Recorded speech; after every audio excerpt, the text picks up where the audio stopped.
So we have some more questions rolling in right now on the site. Obviously excited about Penntrack being willing to participate in this with us. Dan Beck, got to give him a lot of credit for kind of dealing with the. It's a little silly, I suppose. This competition doing predictions. It's definitely not something that Penntrack usually does or shows any interest in. So really excited that Dan was willing to do that, and I think it's going to be a lot of fun, and hopefully it's something that continues to happen and continues to gain traction. The more people we can get involved, the better. And maybe we'll do even some more interesting things going forward, depending on what kind of flexibility we have.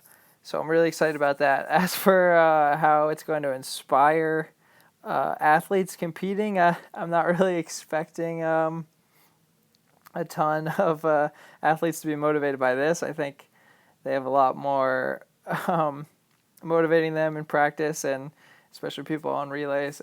I do think there's going to be some really impressive performances, some really big PRs. I think that's kind of the magic of the state meet sometimes. Some of these guys are just ready to pop a fast race, and Penn State's a really fast track. So we'll see some inspired performance, some tenacity and persistence, and I don't think it will be related to anything that we did here on the blog.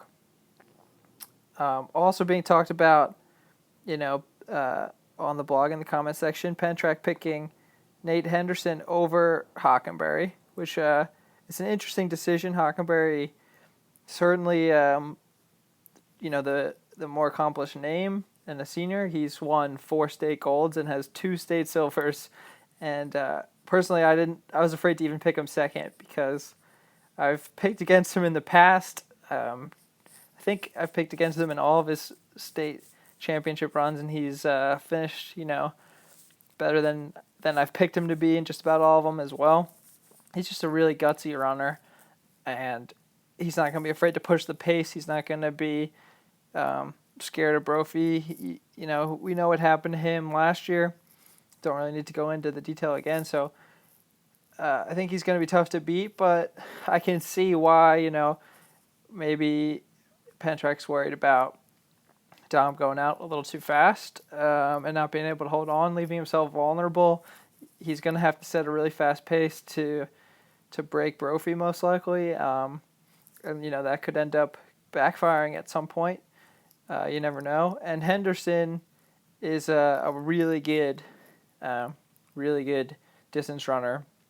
He was one of the top finishers at states this past year in cross country, and statistically speaking, he's actually arguably been better on the track than he was on the trails in his career. He ran 9:08 in the 3200 as a sophomore in one of the deepest and fastest races in state history. So this guy knows how to perform in the big moment.